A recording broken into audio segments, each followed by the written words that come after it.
Hello, everyone, and thank you for tuning into this virtual keynote for the Customer Centricity World Series.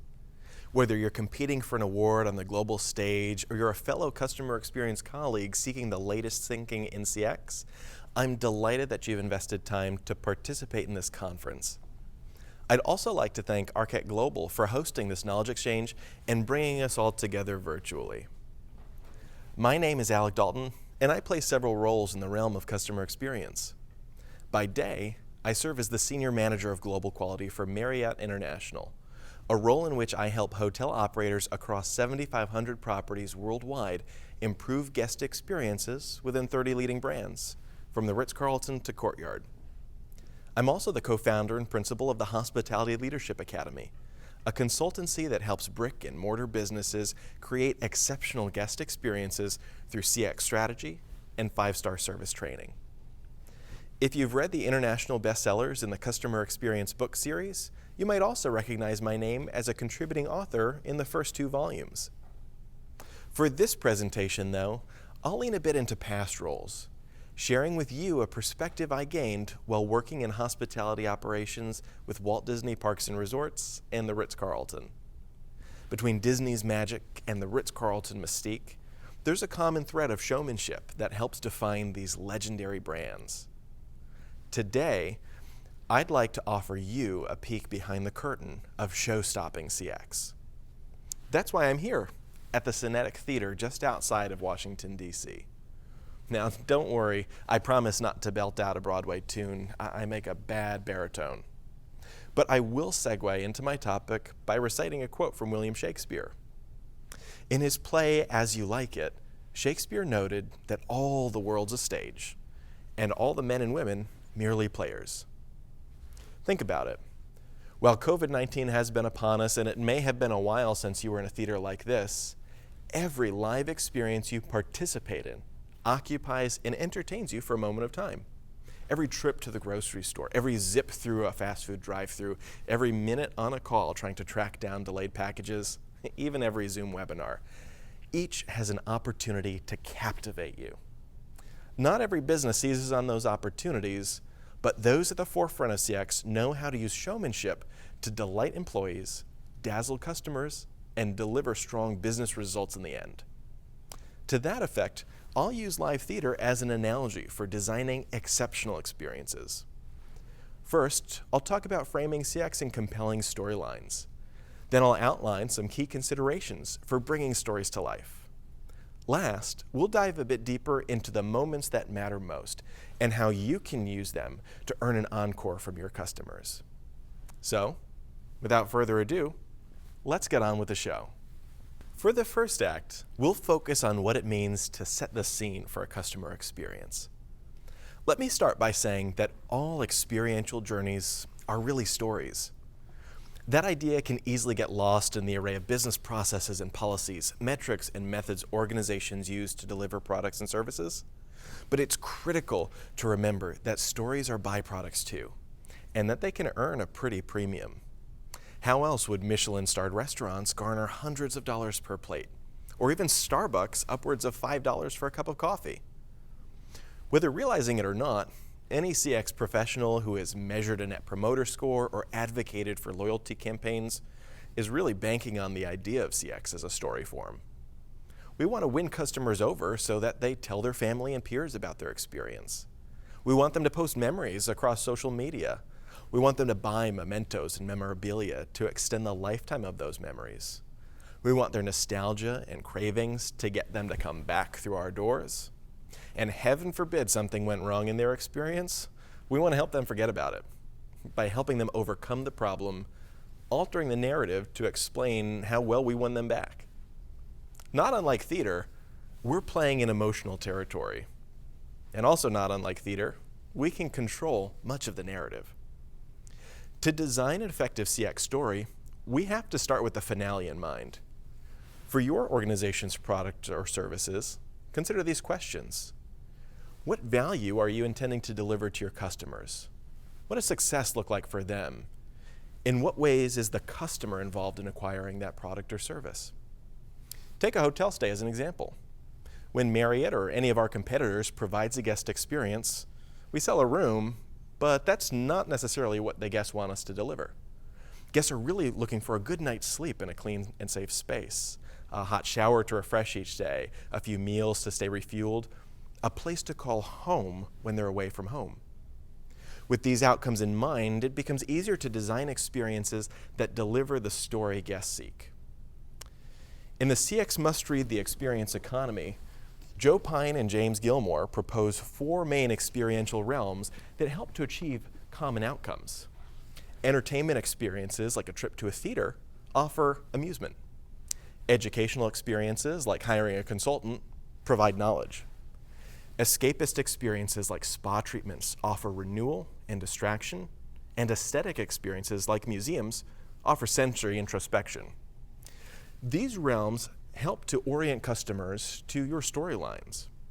To quote the authors, while guests partaking in an educational experience may want to learn, of an escapist experience want to go and do, of an entertainment experience want to enjoy, those within an aesthetic experience just want to be.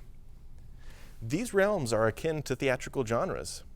Is your customer on a quest to accomplish a hard-sought objective, like using a dating app to find a romantic partner? Is your customer seeking to go from rags to riches, buying luxury goods to emulate wealth and success? Is your customer trying to overcome a monster, as is often the case when they switch from an underperforming company, hopefully not yours, for a promising competitor? Thinking through these questions and determining your ideal narrative can help you not only satisfy your customers' real needs, but also find avenues to differentiate from your competitors and develop appropriate business processes.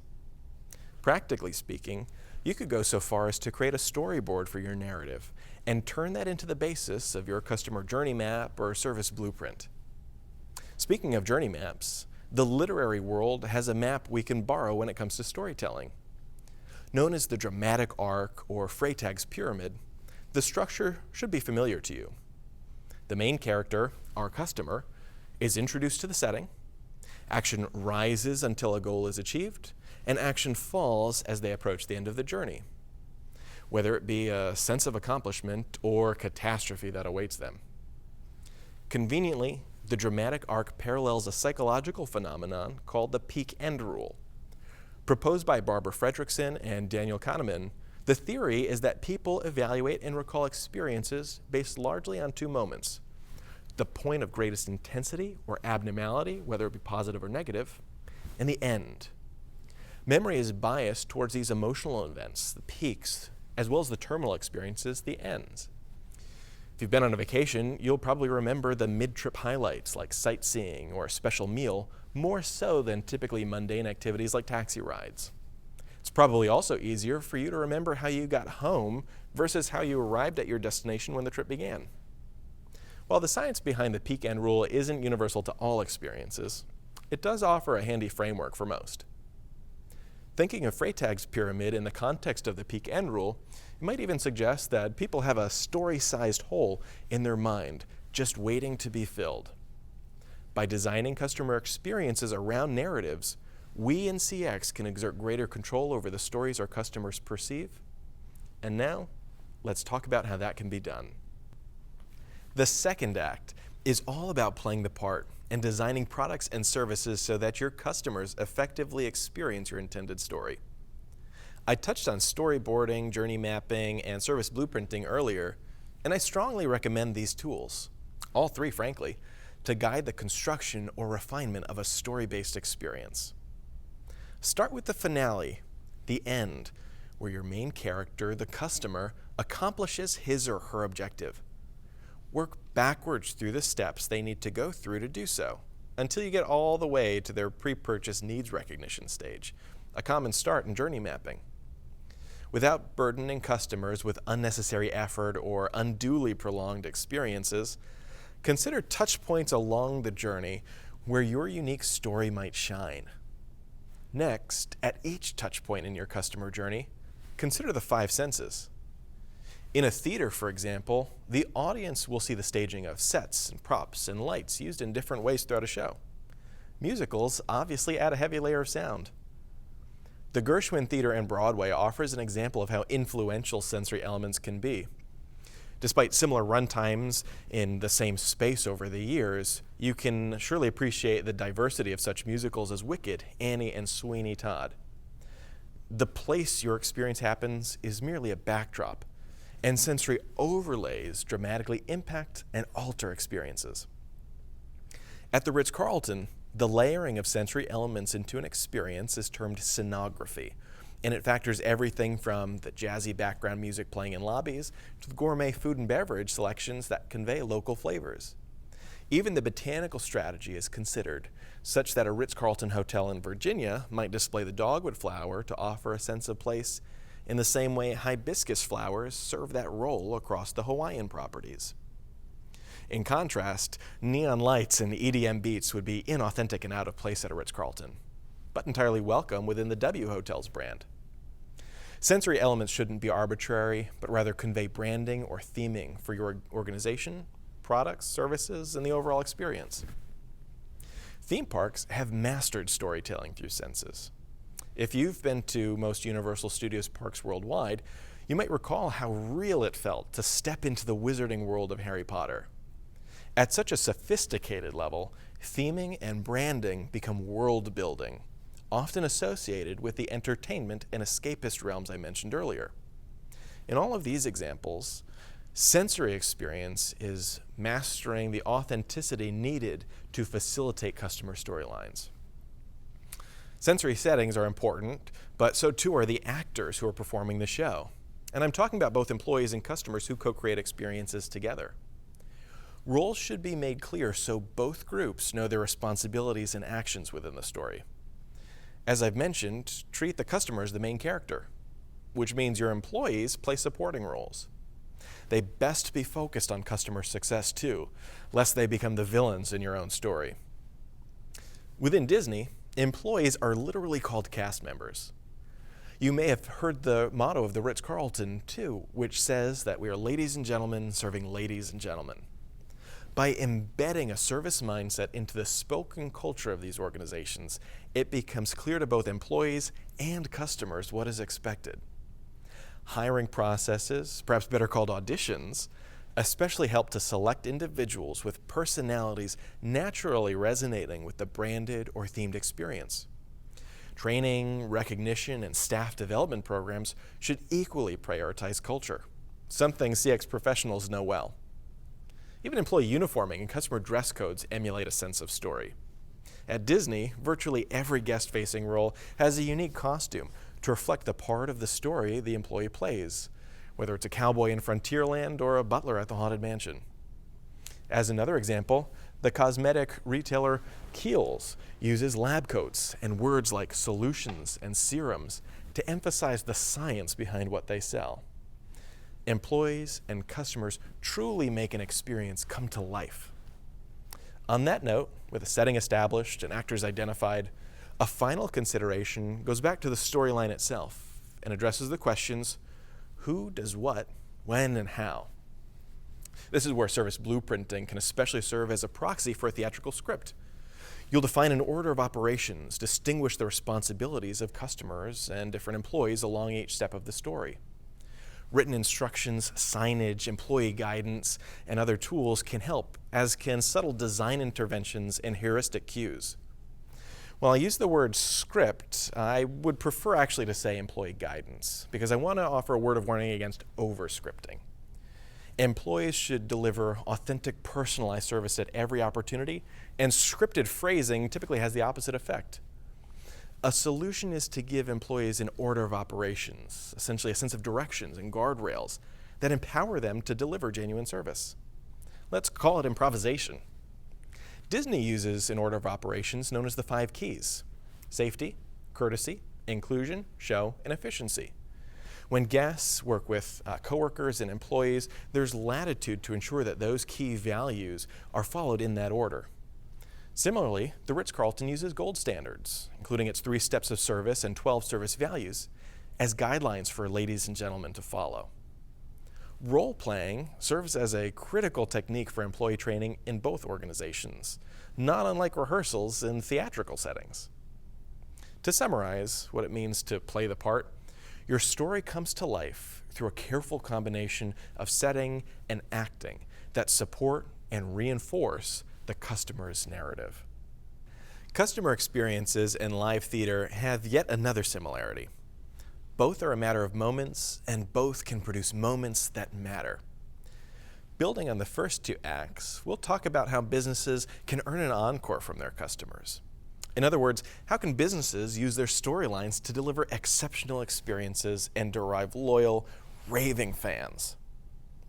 Think back to the peak end rule for a hint. All parts of a CX story either add to or detract from the overall experience. That said, it's especially important to pay particular careful attention to the moments of truth, those critical moments that have the potential of being peak parts of the customer experience. According to the peak end rule, these moments of truth and the end of the experience are more apt to shape customers' enduring memory and satisfaction. Organizations should measure, monitor, and manage the peaks and ends especially. In a restaurant setting, this means paying high attention to the quality of food and beverage, typically the peak of the experience, and to the transactions and interactions when guests settle their checks and depart at the end. For a tax brokerage, the peak might be the moment an accountant presents the summary of overpayment to the government, money back, or underpayment, money owed. The end involves the organization and presentation of final tax forms. That last example highlights a key consideration when it comes to successful CX stories. The peaks can be positive crests, but also negative troughs. Customer experience and quality management leaders should be attentive to pain points in the customer journey that might result in defective products or problematic services. Systemic efforts should be taken to reduce the cause of defects and reduce the likelihood that they'll occur. And when problems do occur, care should be taken by employees to get customers back on track within the intended storyline. It's okay for an experiential story to have a touch of drama, so long as it doesn't turn into a comedy of errors, or worse, an outright tragedy. Along the narrative journey, there are surely points, especially at those moments of truth, when customers can be surprised and delighted as well. These touch points don't need to be extravagant, but they must be authentic, thoughtful, and fairly personal. As an example, when I worked as a cast member at Walt Disney World Resort, I always kept an autograph book on hand. This one. If I saw a child dressed as a princess or a pirate, I'd get down on one knee and ask for their autograph, in the same way they'd do so with Disney's character performers. The book cost about $5, but the reactions from children and their parents were priceless. Such moments kept me engaged and inspired too. A note of inspiration is the perfect way to close this presentation. In the case of customer experiences, inspiration is a goal achievable through storytelling. As I shared in the first act, we need to set the scenes that fulfill customers' real needs. As was discussed in the second act, we do this by playing the part in a way that delivers authentic experiences. And finally, as the third act emphasized, if we do all of these things right, we inspire loyalty and earn an encore. That means repeat business and customer referral. Just as well, I hope that I've inspired you to develop and deliver exceptional customer stories within your own business. As participants in the Customer Centricity World Series, you've certainly inspired me. The people and organizations participating in this great program are among the best in our business, and you play a key role in advancing the customer experience discipline. Give yourself a round of applause, and good luck as you go on to deliver show-stopping CX.